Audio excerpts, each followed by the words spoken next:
Maring napapansin ng ating mga mamayan. Tayo na po ang nagtatanggol eh. We are defined by what we believe as a tradition in this house.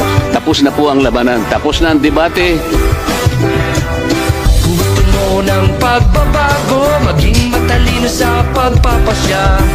Meron akong kilala, pasado sa lahat ng kriteria. Marcoleta, sa tapang matalino na mumuna. Marcoleta, kakampi at kasangganang masama. Marcoleta, simula na ng bagong pag-asa. Galit si Marcoleta sa mga pasaway. Nandito na si Marcoleta.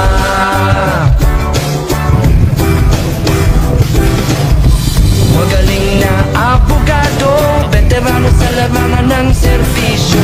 Hindi nagpapasindak kahit na sinong kaharap. Laging nasa katwiran, kaya siya ay agresibo.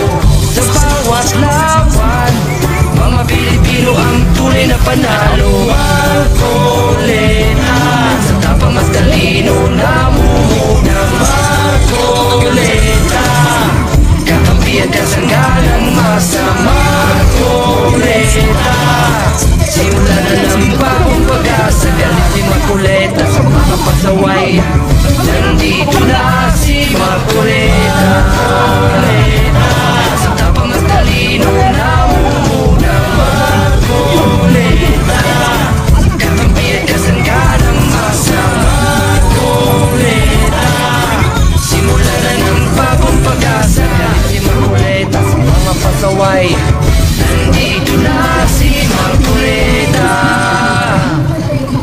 Pag sinasabi ko, walang justisya ang ginagawa natin, you are not following the rule of law. Tinanggal nila ako sa Justice Committee.